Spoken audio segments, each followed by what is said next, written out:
Are you ready to hoist the colors?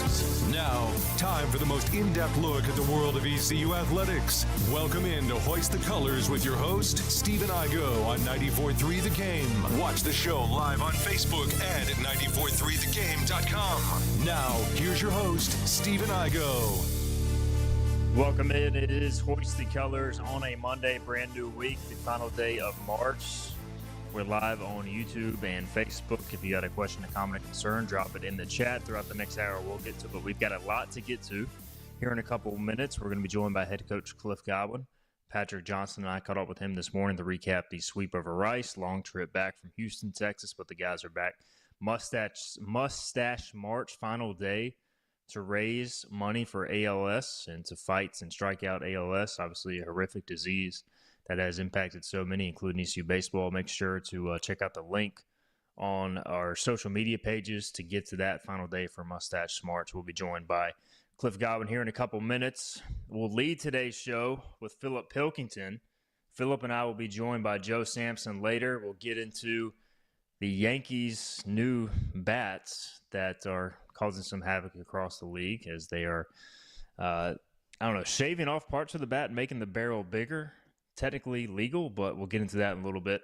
We had Jake Hunter get a single in his first career at bat over the weekend and a pitching win. So we got a lot to get to, Philip, and your Duke Blue Devils are heading to the Final Four. So a busy sports weekend to recap. It is a very busy sports weekend, and look, regardless of your political views, I think we can all agree Jake Hunter 2028, baby. I mean, he didn't only get the base hit. We were talking about it. I was watching the game with some friends. Like, he looked like a hitter standing in the box. Looked a little bit like Walker Barron up there from a mannerism standpoint. Now, he almost, fell and killed himself on a swing, so I was a little worried he's going to tear his ACL getting out of the box. But he kept got the base hit, got the rally really started that allowed the Pirates to win. He comes out and closes out the 11th. So, Jake Hunter 2028. I'm starting the campaign now. Hashtag Fear the Stash. Somebody from ECU Baseball social media did a tremendous edit of Fear the Stash with all his highlights from Saturday's game. Yeah, look, Rice is not good.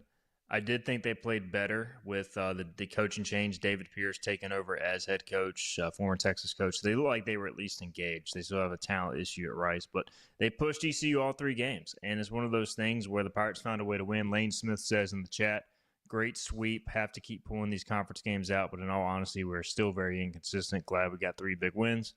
Look, we've said the whole time, Philip, ECU's beating the teams they should beat right now. They've lost a lot of the games to the teams they should lose to, theoretically. Although that Virginia Tech win looking better and better as they sweep Wake Forest on the road. But I don't know, ECU still has a lot to prove, but it's still not easy to go on the road and sweep a series against a conference team. No, it's not, especially when you go over the Central Time Zone. I mean, luckily didn't have the travel issues that maybe we've had some other times going to the Central Time Zone, but it's still tough. And look, you didn't go out there and run rule them every time. You had to win some hard fought games, come from behind extra innings game on Saturday. So it just shows the resilience of this team. Got some good outings by pitching. It was good to see him throwing some strikes. Still here and there, too many free 90s, but overall, good team effort for 3 straight days, and good to see it just happen there. So, big week this week, 5 games. UNCW is going to be a tough opponent Tuesday. No doubt, Cameron, as UTSA and FAU are starting to like good baseball teams, which is shocking considering how bad this conference is. We need the AAC to be better. So, UTSA, I'm with you. They swept their series. FAU, I want to say, got swept. I think you're maybe thinking of USF, Cameron, as FAU. Either they lost maybe they lost 2 out of 3, but UTSA in South Florida right now 5-1 in the league. Charlotte 4-2. FAU is 2-4 actually, so they did get swept. And last thing, we got to get a quick break in because we got Cliff Godwin on the other side. But congrats, Philip. Duke Blue Devils heading to the Final Four. I texted you whatever day they played on. All the days are running together. Had a lot going on this weekend, but their defense against Alabama was phenomenal. I did say, along with Bobby on Friday, that there's no way they would shoot as well as they did in the Sweet 16 game. They didn't even come close, and Duke played well. They deserve to go to the Final Four along with the rest of the 1 seeds. Yeah, Duke guarded the perimeter well, forced them to try and make shots coming to the basket. They're not a very good team when it comes to moving towards the basket and making shots. And when you got more size, that's what you want to do. You want them to drive in on your big men and force tough shots.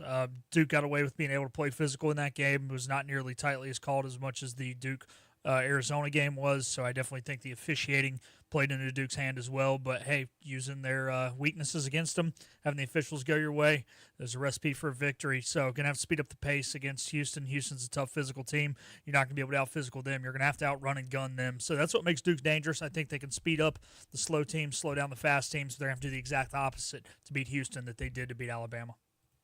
No doubt. Should be a great Final Four. We'll take a look at that. We'll take a look at the torpedo bats with Joe Sampson, Yankees fan, and more to come later in the show. Next, we've got our interview with Cliff Godwin after these messages. The team of Flatlands Jessup is working overtime to help ensure that Eastern North Carolinians like you get the health insurance help you need this open enrollment period. New legislation passed meaning more people than ever qualify for affordable coverage. Let us help you today. Are you ready to tackle those yard and garden projects? Come by East Carolina Tractor and Fleet, your local Coyote dealer, and check out their great selection of residential and commercial Coyote tractors. From zero-turn mowers to compact tractors to skid steer loaders, they've got you covered. Some with 0% financing for qualified buyers. Stop by your hometown Coyote dealer, East Carolina Tractor and Fleet, across from the Pitt County Fairgrounds or online at ectfleet.com. East Carolina Tractor and Fleet. We dig dirt. Big tax credits are back. Get a 30% tax credit, up to $2,000 off your new Mitsubishi electric heat pump install. Let Comfort Master help you take advantage of the tax credits with a qualifying Mitsubishi electric ducted heat pump or non-ducted Mitsubishi electric mini splits. Mitsubishi electric mini splits are ideal for bonus rooms, garages, or sunrooms. If you need a new HVAC unit, call Comfort Master today. Call Comfort Master. Call Comfort Master. The best burgers around. Everyone loves a thick, juicy, and fresh burger. Tiebreakers in Greenville, plus the all-new Tiebreakers in Winterville. Do real burgers better than anybody. So don't just go to any burger-themed restaurant chain. It's time to break the chain and eat local. Tiebreakers, real burgers at its best. Everybody loves burgers. You know what the problem is with standard belts? Usually you have to choose between too tight or the opposite, too loose. But with Anson Belt and Buckle, you don't have to choose. We got rid of the holes and instead have a track system designed for micro adjustability. That way you can enjoy a perfect fit every time. Anson Belt and Buckle. Find your perfect fit today.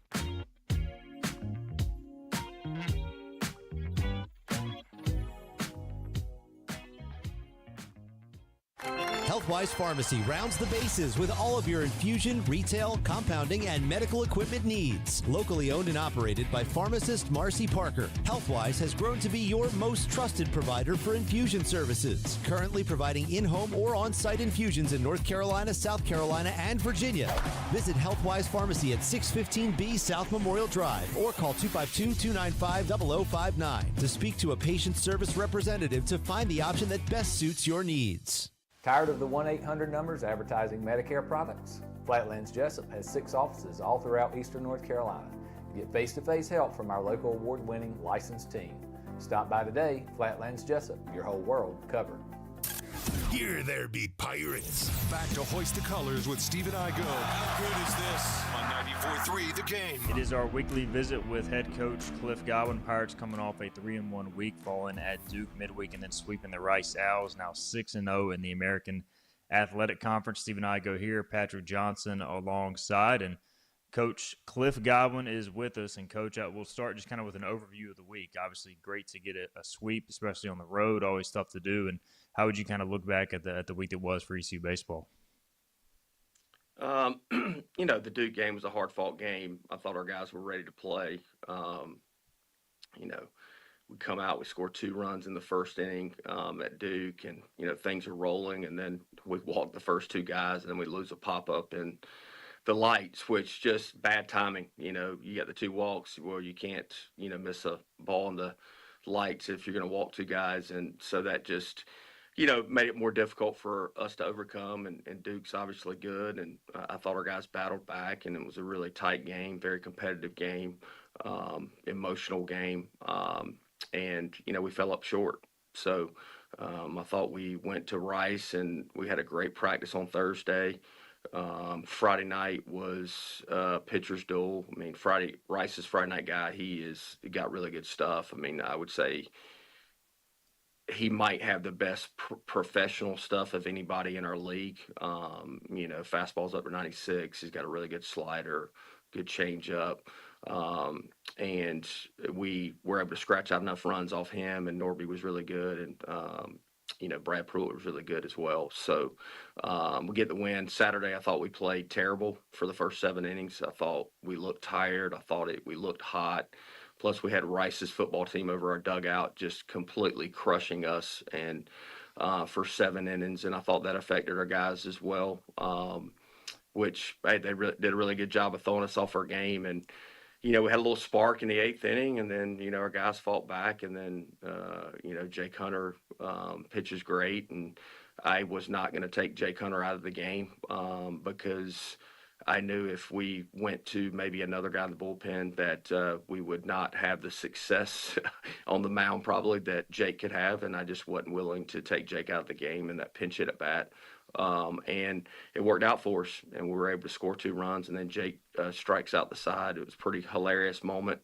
I wanted him to swing at the first pitch because I knew that was probably going to be the only fastball he got, but luckily they threw him another fastball, and he about fell down, but smacks the ball through the right side. But great moment for Jake. Couldn't happen to a better person. And then I thought we played great yesterday. I mean, it's probably one of the best games that we've played. And I haven't been on social media a lot, but I saw that we tied the record for most sack bunts in ECU baseball history, 3 more than the most that we've ever had in the Cliff Godwin era. I laughed. I chuckled at that when I saw that. So we just executed at a very high level yesterday. We got guys in from third base less than 2. We moved runners. We had a bunch of 2-out RBIs. And, we pitched effectively on the mound, probably extended Brad Pruitt a little bit too long, but we knew he was our guy. And then, Colby was able to come in and close it out. We were really trying not to face Brown, in the 9th inning. Of course, that always happens when you're not trying to do that. So we pitched him very tough and put the tying run on first base, and then Colby got the next guy to fly out. Coach, I do want to obviously focus more on the Rice series, but we haven't had a chance to talk to you since the Duke game. So I do want to ask, could you clarify what happened with the I tweeted at the time the guy who walked, he was trash talking your pitchers and spiking the bat. I thought it was a little ridiculous, but obviously you and Pollard, y'all rejected pretty quick, but just what happened from your point of view in that sequence back on Tuesday? Yeah, I pride ourselves on, not letting our players talk to the other team. I want our play to dictate what we do. And we're not good at trash talking. We've never been good at that here at East Carolina because, we don't practice that. And it was an emotional game. And one of their players early in their game had, said something to one of our pitchers, and the umpires actually kind of addressed it. Obviously, that was an emotional moment there. We've got a freshman on the mound, Lance Williams, and kid spikes his bat down, and, he looks at him and says something. I don't know what he says to him. I can't hear that part. And I was vocal of, that's BS, and said something else that I can't say on radio. But then I directed all my attention to Eric Tyler, who obviously played for us, and I crushed him. And Eric and I have spoke since then because it is us as coaches' responsibility to keep our players from talking to the other team. So I crushed him, and I guess Pollard thought I was talking to his player, which is fine. But I was not going to allow him to come over here and act like he was going to, beat my tail, because that was definitely not going to happen. Cliff, going back to the Rice series, obviously a lot to tackle there. We'll start with the Sunday game, and you mentioned 7 sacrifice bunts. That is a big part of you guys' offense and executing in all those moments. And you guys wear the selfless shirts a lot of times in practice, and that's being selfless, giving up an out to move runner. Just is that one of the best executed offensive game plans you guys have kind of had over the course of your tenure here? Definitely.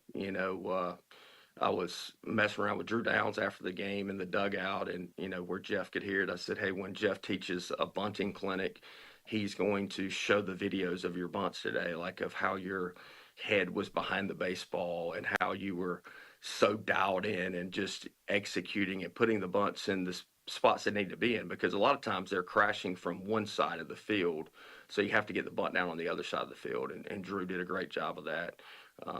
Austin Irby gets a squeeze down. I mean, we executed a hit and run with Walker, a slash and run with Walker. Like I said, just multiple things. Riley Johnson, a safety sack. But guys were really dialed in mentally, and that was the biggest challenge, because after Saturday, where I felt like we weren't dialed in mentally, I thought our guys were really, really dialed in yesterday. Cliff Godwin joining Stephen Igo and myself here as we talk Pirate baseball. You mentioned Riley Johnson. You get him back. How is he feeling after the return to action? And Coach, that just seems to give you a little more versatility. And he was batting down in the order too, so that was interesting to see. But what does Riley bring coming back? And again, how's he feeling? Well, his lower body, which has been the issue, is feeling great. But of course, at practice on Wednesday, his right shoulder subluxed out in the outfield. So we're battling that. He was actually going to try to go on Friday, couldn't swing on Friday. And then Saturday, Hunter Martin, our athletic trainer, said, hey, look, we probably need to limit him to like 4, maybe 5 innings, just because he hasn't been on his legs that long. And so we did that, and then he was feeling a little bit better. And then yesterday, his legs were fine, and then he took a swing. I don't know if that was his second at bat or not, and it just didn't feel great. So we needed to get him out of there, and that's when Drew went into the game. Yeah. With Jake Hunter and the at bat he had, he gets on, you referenced it. How much does a guy like Jake work on hitting during the course of the season? In other words, how often will these pitchers get a chance to maybe take some swings occasionally, if at all? 0, Patrick. 0. He doesn't swing at all. So does not hit at all. So that was Jake Hunter from high school. So that was like 5 years ago. So yeah. No, I mean, that's the thing that, it makes us look like geniuses, because we let him hit, but I just didn't want to lose the game on the mound. That was what I go, hey, we'll get through this inning. Jake will go back out and pitch. If Jake gets out, and we'll try to win the game. I guess that would have been in the 12th inning. You know what I mean? Like, we're just not going to take him out of the game off the mound. That's where I was at that situation. We had one position player left at the time, Michael Kalinich, and I told him after the game, I go, hey, man, it's nothing against you. It just, the situation that presented itself. If Barry Bonds had been on the bench, maybe I would have done something a little bit different, but unfortunately, Barry Bonds was not on the bench. So we were going to let Jake hit and then see how the inning unfolded, and it worked out for us. So as the man who is one of those in charge of hitting, evaluate the AB for us. If you were breaking it down, give us the evaluation of the Hunter at bat. I know you said you wanted him to swing at the first pitch because you thought it might be well. The best pitch It's funny. We have a sign on our card that says "on time," which means like, hey man, like, get ready to hit the fastball. So I signed that into him, and he like nodded his head, and I'm like, dude, I don't even know if he knows how to like read the sign card. But the thing I would tell you is Jake Hunter is a savvy dude, and he has situational awareness, which I talk to our players about a lot, because I feel like 90% of them do not. But Jake's just been around the game enough. Like he knew like what our sign card. He knew the sign. He told me after game, I knew what that was. He goes, Coach, I just had to get my timing down. He goes, I just didn't, feel like I could get my timing down. I hadn't seen a live pitch in a while. I just felt like that was going to be probably the only fastball I got. And thank God they threw him another fastball, and he swung and lost his footing as he's getting ready to get out of the box, being the speed demon he is. But I was more concerned that once he got on the bases and he had to run a little bit, I'm like, dude, he might be gassed, to go back out there for the next inning. But we had a couple batters to hit after he scored. So it gave him a few minutes to sit down on the bench and just gather himself a little bit after running around the bases. Colby Wallace continues to impress. So Hunter wasn't the only two-way guy this weekend. Colby Wallace gets the save for you yesterday. But when you look at Colby's season overall to this point, and he's come in and been effective in his last couple of outings on the hill for you, Coach. Speak to that a little bit about just Colby's play, what he's meant to the program, and his leap from last year to this year. Well, he's a year older. He's better. He's physically stronger. I say this about Colby, and I think he is as a competitive a human as we've had in our program since Alec Burleson.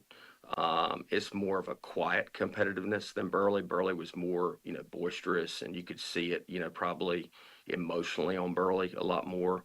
Seawall is more steady Eddie, but he just wants to win at a high level. And he's not scared of the moment. Like, the dude doesn't matter if he's a pitcher or if he's playing third base. I mean, he played an unbelievable third base this weekend as well. I mean, made some really, really big plays and swung the bat well. And he's continued to get better at that. So I thought he pressed early on in the season, especially offensively. But, we were, trying to figure out a bullpen and get other guys in there. But he's a guy that we've got to pitch more at the back end of the games, especially when, Jake Hunter's not available or Brad Pruitt's not available or Ethan Young's not available, because those guys have been our main staples as far as being able to go in there in clutch moments and close out innings. And Colby is going to be one of those guys as well. Cliff Godwin with us, recapping the sweep of Rice and the week that was. Coach, that Saturday win, I'm sure you would maybe want it to be a little more conventional as a coaching staff. But, winning a game like that where it takes everybody and really, obviously, unique circumstances and extra innings, what does that do for, a team's confidence and just learning how to win a game like that where everybody contributes? Well, I said this to the ESPN guys before the game yesterday, and this is probably the first team that we've had here in 11 years, and it's kind of crazy that sometimes I don't know if they believe. I think the coaches believe in them more than they believe in themselves at times, and that's actually sad because they work their tails off. As I told them yesterday morning, like, hey, man, you've worked too hard not to believe in yourself, man. Like, the stuff we do in the fall and the way we coach you guys, like, you've worked too hard. And I don't have a shot. I'd be a billionaire if I had a shot that could give you confidence. But you're good, and I think it falls on our older players' shoulders to look the part. I grabbed Dixon and Boucher after Saturday's game, and I go, hey, man, y'all got to have more, look like you have more fun on the field. I said, you're the focal points in the middle of our infield, and sometimes it looks like you guys are miserable out there. And that's just they're just kind of steady Eddie guys. I said, but we got to smile more, we got to talk more, we got to laugh more. And I actually told them my story about two players that Jeff and I coached at UCF, Darnell Sweeney, who had a cup of coffee in the big leagues, and Travis Shreve, who is one of my favorite players of all time. We got Travis because of a high school kid signed on us late, 5'8", little dude that believed in himself more than any human possibly could. Super competitive, but he made Darnell better. Darnell made 30 errors as a freshman, and then Travis would just talk crap to him during the game, take his mind off the pressure, and Darnell just played a better shortstop because of Travis. And I told him that story because I want them to have more fun, dude. Like, they work too hard, and a lot of our players need to go into that mindset. And I think this is the first team that we've had here in 11 years that I probably would say that to. Coach, you touched on Riley earlier and obviously dealing with some discomfort. How are you guys trying to manage that going forward? Is it day to day? And then is there any update on, the pitchers as well, Towers and Tolick at this time? Is that still kind of a week-to-week deal? Riley's definitely day to day, and the shoulder popping out again, which obviously it doesn't matter if he has surgery or not. That thing is just loose, so that threw him back a little bit. But Riley's tough, so we'll evaluate him today and see, what tomorrow looks like, and then we'll evaluate him tomorrow and see what the next day looks like. But he just gives our guys, even if he's not swinging the bat great, like, just a confidence level, man, when that dude's on the field. And man, it was so awesome to get him back out there. Like, it was just such a breath of fresh air for our team, but for me as well, because he's one of our leaders. And Tolick is still dealing with some hip stuff, so he is, it's kind of week to week, and we're just trying to figure this out. He's seeing doctors all the time, so really don't have an update on him. And then Ryan Towers is going to pick up a baseball today. Today's March 31st. And build up very slowly, and hopefully we can have him in the middle part of May. So that will be the plan. It is March 31st. It is the conclusion as well, Coach, of Mustache March. The big day is today, later on this afternoon, about 1 o'clock, 1:15. The mustaches will be shaved. The facial hair will be gone. I hope Hunter keeps his in some. We had a big Jake Yeah, Hunter I mean, thing it's here. such a staple, man. I mean, he Oh, looks like a 50-year-old Tom Selleck stash. yeah. A little Magnum PI for Hunter there. He looks great. Uh, you're too young for that. That's Cliff and mine's era right there, growing up. I still know the Magnum reference. PI.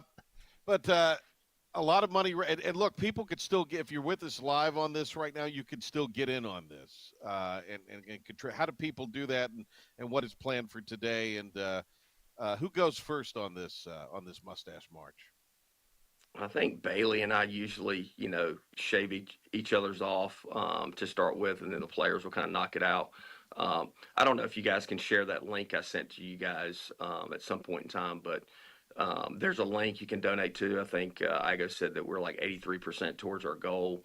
We always try to raise at least $10,000 each year. I think we've raised over $83,000 since 2016. And I saw Charlie Jorgen when we played VCU.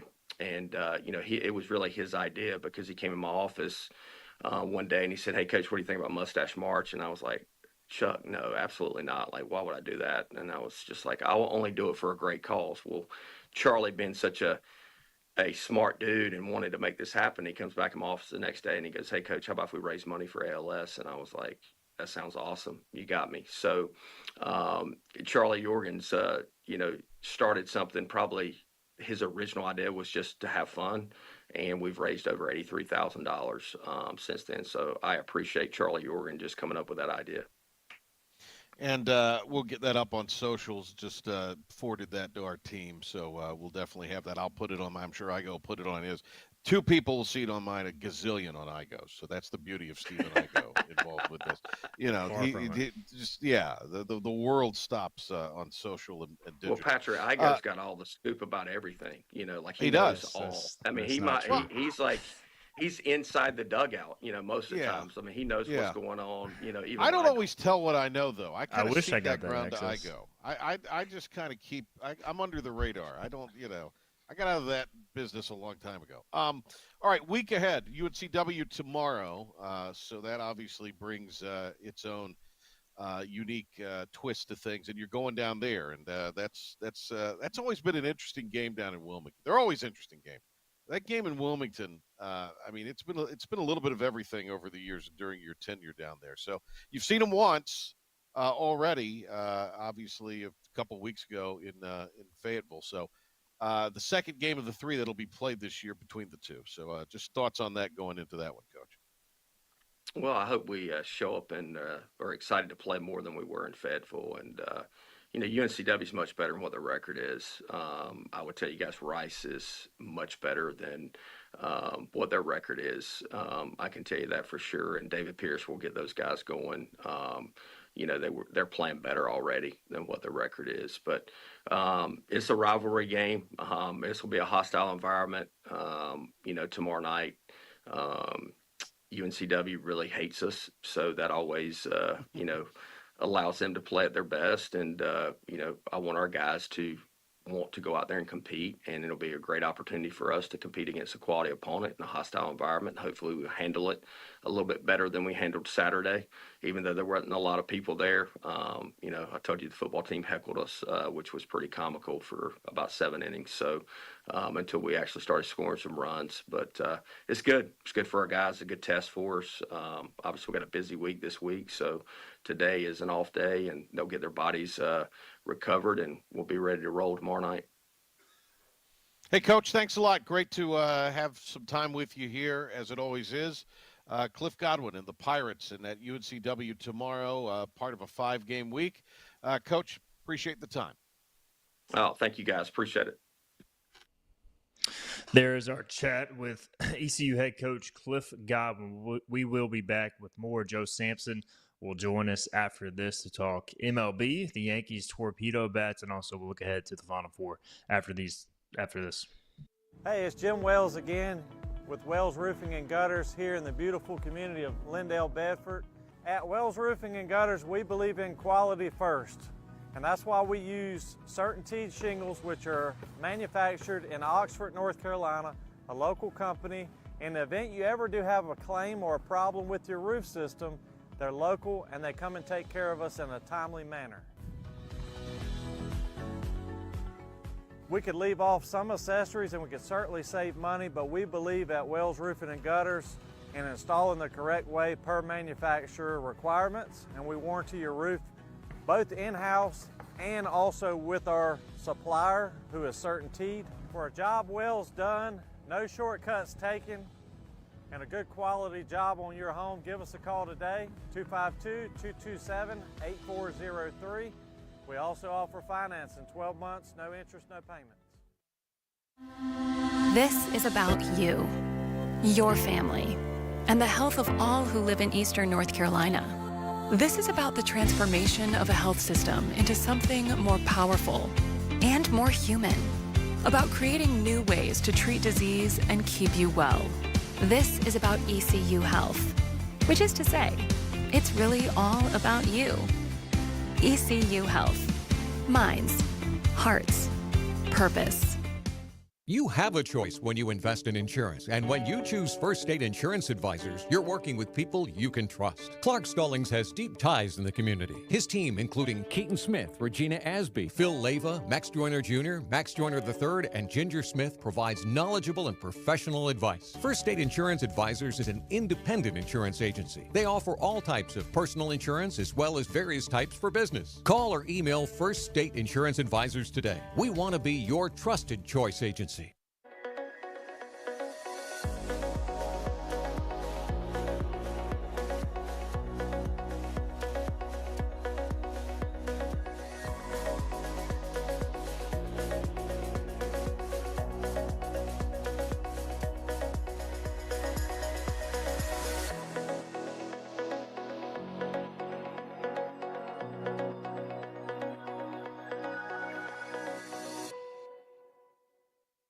Other restaurants claim their food is fresh and fast, but are they friendly? At Moore's, you're treated like family the minute you walk into their doors. With locations in Winterville, New Bern, Swansboro, Morehead City, and Jacksonville. We've been practicing what we preach since 1945. At Moore's, our barbecue is slow cooked and smoked over real wood daily until it's so tender it's falling off the bone. Combined with our fresh chicken, cooked to order seafood, and homemade fixins, we're sure you'll agree. If it's not Moore's, it's less. Back to Hoist the Colors with Stephen Igo. Drink up for me, hearties, yo-ho. On 94.3 The Game.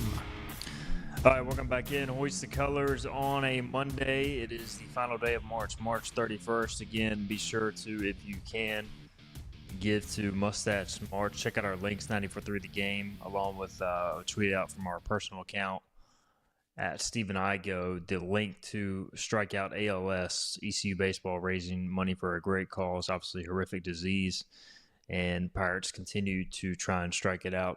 So give to that. The guys, Cliff Godwin and the players, will be shaving off the mustaches this afternoon after wearing them all month long. Appreciate Coach for joining us for a large part of this hour. All right, let's welcome in Joe Sampson. He's here. Philip Pilkington back in as well. Joe, have you ordered your very own torpedo bat yet? You know, actually, I ordered it and it came in the mail broken, much like everybody else's seems to be in the MLB. Because this isn't a story, guys. The Mets, the Cubs, the Brewers, your Mariners have somebody using them. The Rays are using them. Clearly, it's user error at that point. Francisco Lindor went 0 for 4 the first time he used his. So I just wanted that to be stated as a conversation. Obviously, the reigning MVP did not need the torpedo bat. So the best hitter I've ever seen since Barry Bonds continues to rake. So, Philip, you are a Red Sox fan, and obviously, look, you hate everything the Yankees do. I've got my thoughts on this, and we'll just jump right into it. If you're unfamiliar with what we're talking about, the Yankees are using legal bats by the letter of the law, but they look much different, and it provides a bigger barrel. I mean, I think it was one of their players said, essentially, you've got more margin for error. Maybe I Austin think it was Wells said Jazz. that. Or it might have been, yes. Yeah, it might have been Wells. It was Wells or Jazz. Either way, bigger barrel, which would lead to more prime contact. Your thoughts on this as a Red Sox fan, Philip? Well, I am a Red Sox fan, but I'm also a NASCAR fan. I know if you ain't cheating, you ain't trying. They're not even cheating, so they're just finding their way around the rules, and that's how you do it on the on Sundays on the Oval. And if you had to do it Monday through Sunday on the Diamond as well, kudos to you. I mean, you got to figure out new ways to win games, you know, and they got to hit the ball because let's be honest, Cole's out for the year. And they're probably going to sustain 4 or 5 more pitching injuries because they're the Yankees and it's death taxes the Yankees getting hurt. So you got to find ways to win games. Do I like it? No. Are they cheating? No. So am I fine with it? Sure. Yeah, I'm kind of the same way. Look, I mean, I'm not a huge fan of it in general, but like I'm not going to say the Yankees are cheating because it's within the rules. And look, everything in sports, you're trying to gain a competitive advantage within the rules. And so like the Yankees are doing that.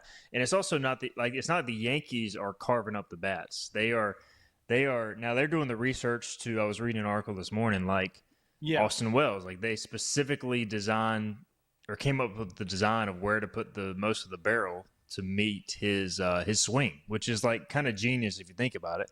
Andy Slater tweeted this morning, many Major League Baseball players have ordered torpedo bats over the past few days after seeing the Yankees' success. A Chandler Bats rep tells me, says it takes up to 4 weeks for the bat to be custom made, and we have international and high school players reaching out too. So like now everybody else is going to try it. As Joe said, it's not like Aaron Judge is using this. He's using a traditional bat. And I don't know, Joe, it's like, does any part of you feel guilty as a Yankees fan, or is this just this? I don't know. It's just cool. You're just rolling with it. No, it's the same thing as when they made the sticky stuff legal the first time, and people were going to spider tack and rosin and all these different things and sunscreen. And I think it was Tyler Glasnow who said he used to use sunscreen and rosin before it was legal, quote unquote. It's the same thing. It's not Michael Pineda putting the pine tar on his neck. It's not like one of those instances where you were playing wiffle ball as a kid and you used the big red barrel bat because you couldn't swing. It's looking at it from a scientific portion of it. They have an MIT engineer on staff for a reason. And if you're going to try and move forward with analytics, this is where it should be, not trying to replace people with outs above replacement, not trying to do things where you're going for the expected batting average and all this bat speed and all this stuff that doesn't make baseball pure. They're trying to do the thing that makes baseball baseball, and that's do the hardest thing in the world and hit a baseball. Well, okay, now I'm ticked. Now that you just told me that, there's an MIT grad on the Yankees staff. Why is he on the Red Sox staff? That traitor. Because you don't pay anybody. That is true. According to Alex Cora, none of the Boston Red Sox players are batting with them, but they did experiment with them in spring think Devers training. Needs one. I think Devers needs a tennis racket. He looks lost. Yeah, the Red Sox, they won their opener, which we were happy about, especially Philip, but also I hate the Rangers, so I was happy about that. And then they proceeded to lose the next 3. The Mariners still can't hit, so they won, of course, 2-1 yesterday to split the series against the Athletics. The Mariners need to use a torpedo bat. I don't know, like, how does MLB step in, though? Because I feel like this is something that – and, look, the Yankees have a great lineup. This probably has very little to do with it. Honestly, it may provide a slight advantage, but, like, it's not, like, the reason they're hitting all these home runs. So, but does it force MLB to step in at any point, Joe, and just, like, make people stop using them?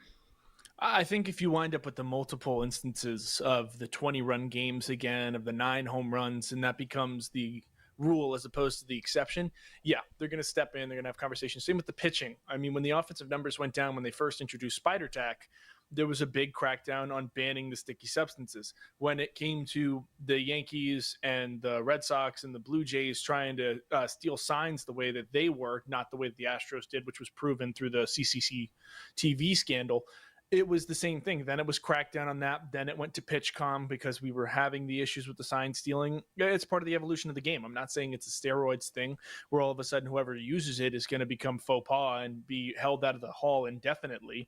But it is going to be one of those conversations as the game evolves. It also goes through eras. We had the dead ball era. Then we had the juiced ball era. Then we have the juiced bat era. So it just all comes in waves. Philip, do you think this thing just continues on and more people start using it, or is Major League Baseball going to have to do something about it? I think if they do step in, it'll be after the season, like Joe said, unless they're just scoring 20 runs a game. But, I'm okay with it, man. If it, it's bigger and, like you said, you're customizing it to your swing where, it's your sweet spot on the bat, I'm okay with it. Again, I good baseball games are low-scoring-ish games, right? I mean, it's always fun every now and again to watch a 13-11 game, but also want scoring runs to mean something. So, yeah, if it becomes crazy, let's get rid of it at the end of the year.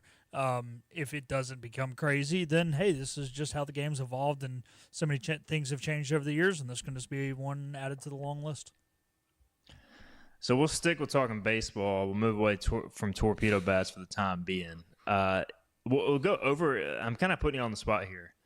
Overreaction to the first weekend of Major League Baseball. Before we do that, I'll give you all a minute to think about that. Shout out to the Miami Marlins and Clayton McCullough. 3-1, They are baby. 3-1 with 3 walk-off wins. So ECU alum Clayton McCullough has 3 walk-off wins and 1 loss against the Pittsburgh Pirates. So awesome way to start his career. I'll start it, guys, with the best overreaction. And again, this is like meant to be an overreaction. The St. Louis Cardinals, Joe, are going to tick you off, and they're going to win the NL Central. They're 3-0. They're a bunch of nobodies. Alec Burleson included, not to us, obviously, but to the Major League Baseball world.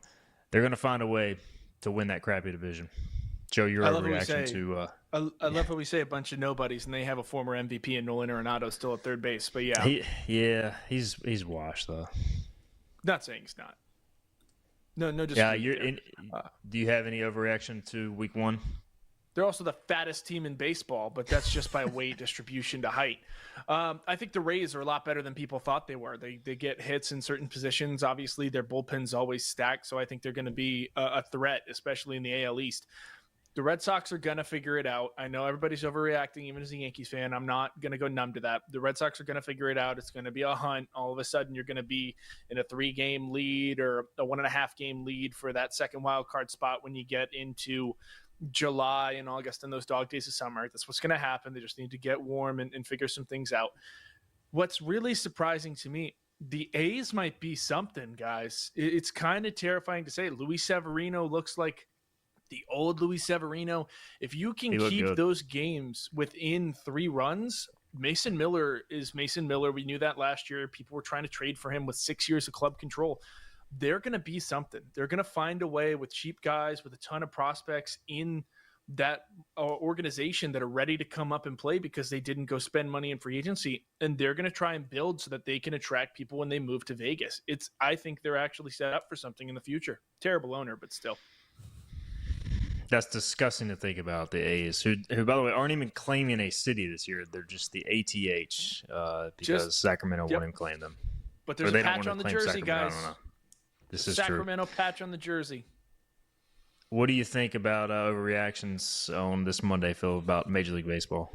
I want to say the Braves can't hit after I picked them to win the AL East last week, or the NL East last week. I mean, gosh, what an abysmal weekend. They had maybe 2 innings in which the bats actually looked decent. I'm not going to sit here and say I watched all 36 innings of Braves baseball, but I probably watched 15 innings of Braves baseball this weekend, so I kind of know what I'm talking about. I mean, that was abysmal. Yes, the Padres have a decent staff, but still, I mean, it looked bad. And when they did get on base, they couldn't manufacture runs, grounded in too many double plays. So I'm going to say the Braves lineup is washed for my overreaction to the first weekend. Yeah, Braves 0-4. They scored 7 runs in 4 games against the Padres, losing all 4. And their pitching actually looked pretty good for the most part. But obviously, when you score less than 2 runs per game, hard to win baseball games. All right, I'll tell you what, guys, let's go ahead and let's do some solid break management here so we have plenty of time on the other side. We will talk about the Sweet 16 and the Elite 8. Look ahead to the Final Four. We've also got a couple of ECU baseball questions we'll hit on as well before we get out of here. So we'll take a break. We will be right back after this. Hi, I'm D.R. Alligood. And I'm his daughter, Jessica. For 11 years, we have built quality driveways and parking lots for both your residential and commercial needs. We also offer free on-site quotes to have your custom driveways built the way you want. 252-946-1227. Your roof is a vital part of protecting your home and family from dangerous storms and hurricanes. At Assist Roofing, we install and maintain metal roofing that provides precise protection. Add value to your home while lowering utility costs with a fortified roof to last a lifetime. With 0% financing, grants, and Energy Star Green Roofing tax credit available. Call us to schedule a free consultation so you can weather any storm with confidence. Make every day electric on the Kawasaki Electro 20 electric balance bike. Maximize the fun with long run times, impressive top speed, and Kawasaki build quality. Easy adjustability and smooth handling make everyday riding more enjoyable. And the standard MTB type tires provide off-pavement capability. The Kawasaki Electro 20 is the electric balance bike that's built to rip. Go to Ron Ayers Motorsports, Memorial Drive north of the airport, Greenville. Your confidence makes everything look good. You see the world in vivid color, not black and white. Swing through your neighborhood Fantastic Sam's cut in color. And let our experienced stylists take you from everyday to extraordinary. Fantastic Sam's hair salons are locally owned and operated. Our full-service salons are conveniently located in Goldsboro, Kinston, Greenville, New Bern, Jacksonville, and Calabash. Stop in today at Fantastic Sam's, where the possibilities are endless. If you are interested in living longer and living stronger, Eastern Physical and Lifestyle Medicine is accepting new patients for a limited time. Finding a caring physician can be a challenge. Dr. Billy Smith is board certified in physical medicine and lifestyle medicine and has been practicing in the area for many years. Call for an appointment now to Eastern Physical and Lifestyle Medicine, 252-364-1108 in Greenville. That number again is 252-364-1108. Looking for a great deal on a new Nissan? At Greenville Nissan, we've got a great selection of new Nissans for under $30,000. The stylish Nissan Sentra, offering top-notch fuel economy. The Nissan Altima, known for its comfort and technology. The Nissan Kicks, the perfect combination with its compact design and performance. The Nissan Versa, delivering incredible value without compromising on features. And don't forget the Nissan Rogue, an award winner for 10 years in a row. Drive it home just for $22 down and $349 a month. Visit GreenvilleNissan.com today. Greenville Nissan, where we drive to serve. Hi, I'm D.R. Alligood. And I'm his daughter, Jessica. For 11 years, we have built quality driveways and parking lots for both your residential and commercial needs. We also offer free on-site quotes to have your custom driveways built the way you want. 252-946-1227. Tell me what's happening. Every ECU fan's one stop for all things ECU athletics. This is Hoist the Colors with Stephen Igo on 94.3 The Game. Welcome back in. Hoist the Colors, final segment here on this Monday, March 31st edition of the program. We've got Joe Sampson alongside Philip Pilkington as well. We will wrap the show with some Final Four discussion in a second. I want to first read some comments. Lane Smith says, I'm glad Braden Burris' family is friends with Cliff Godwin because he's a great player. Hopefully he's here for another 2 years. Can't believe he's a walk-on. Yeah, Braden Burris, absolute stud, gamer. And I think he's a Pirate through and through. I will say this. Look, IBX Media, shout out to Hank Hinton and the crew. They have stepped up with the NIL deal for Braden. We're going to get him on the show in the coming weeks. So definitely we will support him. And he's a great Pirate, great player. And Graham Till adding UNCW, literally just lost 2-3 to North Carolina A&T. We have got to win that game tomorrow. I would agree, but UNCW always plays its best against the Pirates, Graham. He asked who's going to be on the bump. I don't know. Neither do Philip and Joe. Only Cliff Godwin knows. He may not even know. And the return of Riley Johnson. Guys, we didn't really get a chance to touch on this, so Joe, I'll give you a chance. I don't know if you heard the comments earlier, but Cliff basically said he had an issue with his core, and now that seems to be more solved, and now he's having some shoulder issues again. It sounds like he had him surgically repaired. It's going to be something he has to play through. So my understanding is if he plays in this game, which is past the midway point of the season, you cannot medically redshirt going forward. So they'll have a decision to make. If he plays, this will be his final year of eligibility. So if they do get him back, how much does that help from a leadership and a run production standpoint? It's huge. Obviously, last year there were a lot of conversations about him like being the leadoff hitter, and then he kind of developed into a power hitter towards the back half of last year, and being a guy who went up with an approach and could put the ball in play to knock some runs in. And I think he did exactly that when he needed to. But what stood out to me about Riley is when he came back, you could feel the difference in just the way the guys were communicating in the field and in the dugout. And you could see it the way that they went up in their approach. They saw pitches differently. They were able to pick up on certain things, not that he was tipping pitches per se, but they could see little things that looked like they were able not to ambush per se, but to kind of get ahead in the count and understand that and create situations they needed to. And I think that's mainly a benefactor of having a guy like Riley who's seen so much baseball. College baseball has completely expanded since I started covering it, never mind since you started covering it, Igo. And that has continued to do such a thing. And I think having a late guy like that when there is so few these days in college baseball has been huge for the Pirates. And also, Riley, you're getting old, man. I know we talk a lot and we're friends, but dude, come on. You're getting a little old to be in the dugout now, but love you, bud. Hey, Luke Larson's still got about 10 years on him, so Yeah. I'll pick on Riley too much, man.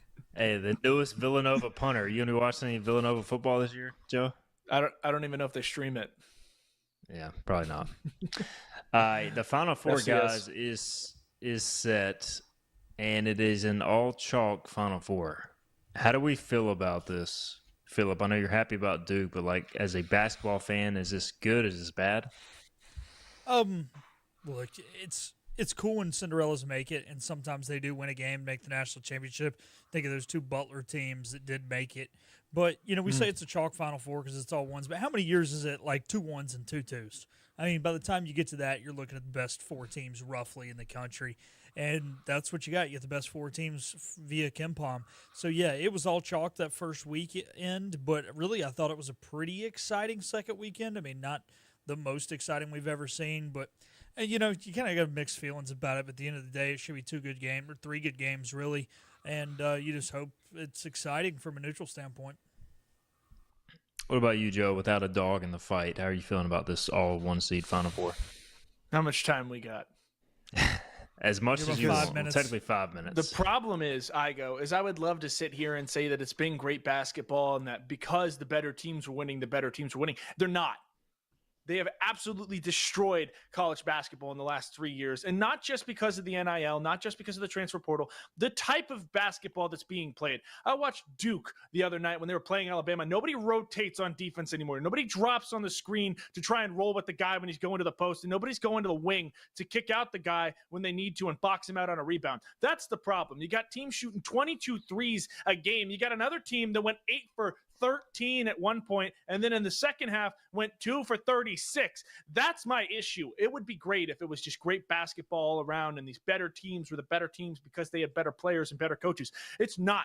It's just bad basketball at this point. It fires me up to no end. Yeah, the reason that the Cinderellas aren't doing anything anymore is because as soon as you're good, you leave. And I get that. And I wish them the best, especially now that it's become an employment as opposed to an amateurism, as they called it for many years when I was there. But it's not good basketball. You need guys to rotate. You need to play the defense you need to play. You need to slide down and protect the guy so he doesn't get the easy layup on the second chance opportunities and Duke scores 36 points in the paint. That's my problem. I just want to say, I'm not disagreeing with what you're saying, but Duke is a good defensive team. Duke they is didn't a great box out great. Team, but that was, I didn't love right. their boxing out the other night, especially guys. They're one of the only old ones. Them and Auburn, and then Florida. I don't know what's Florida's deal unless they show up correctly, because the team that showed up in the last 2 minutes against Texas Tech is the best team in the country. The team that showed up for the 37 minutes before that, I have no idea what I was watching. Houston and Duke will be potentially a throwback game because we know Houston rebounds and plays defense, and we'll see how Duke answers that. I do have to say, though, the sport of basketball, and by the way, I didn't know we would be joined by Joey Basketball today, but that was a nice refreshment. Like the NBA guys, the NBA has turned into an all 3-point shooting team. Like they killed the game I love. All they do is shoot threes. Now the Nuggets are pretty throwback. They shoot a lot of. They don't shoot as many threes because they have Nikola Jokic. But like the Celtics, Philip, all they do is shoot threes. I mean, do you enjoy like watching that? Because it's my team and they go in, yes. But no, it's not good basketball. To Joe's point, they're going to break the record for like the highest percentage of their shots being threes ever in NBA history. It's just, Yeah, I mean it's so ISO ball. It's bad. It's funny, 10 years ago we used to bag and say the NBA doesn't play defense. Now they actually do play defense. It's the offense that's gone boring. They're tough. Yeah. They guard tight one-on-one. It's just you cross half court and you play. Everybody thinks they're Caitlin Clark. It's fun when she does it. It was fun when Steph does it, but it's not fun when everybody does it. So how do you fix it? Do you take away the 3-point line? We probably don't have enough discussion or time for this. I think we need do you to keep moving it back? Yeah, we need a whole show on that. No, I don't think you have to move it back. I think it just comes down to how the game has evolved. I think it's less ticky-tacky fouls for the foul merchants like SGA who get to the line so often. And that's not a shot at him by any means. He's a phenomenal player. But you call too many soft fouls. That's why guys stay on the outer half of the perimeter. That's why they take the open three. I think guys like Redick coming back into the fold as basketball purists is going to be good for the game and trying to get those kind of old school sets. Thibodeau is a great example in the Knicks and how they run it. Yeah, Jalen Brunson can play hero ball sometimes, but OG Anunoby shoots a ton from the mid on the wing, and then they get the ball down to Cat underneath Mitchell Robinson at the 5. I think that's probably your best shot as far as getting the game back to where it once was. But I don't think it'll ever be that way again. Players aren't mentally tough, and they want to stay as healthy as possible. All right, we got a few seconds left. Joe, how's your bracket looking? Do you have any of your Final Four right? Yeah, Florida. All right. I had every Elite Eight team right, and then I had Michigan State over Auburn. So I have 3 of my 4 Final Four. There you go.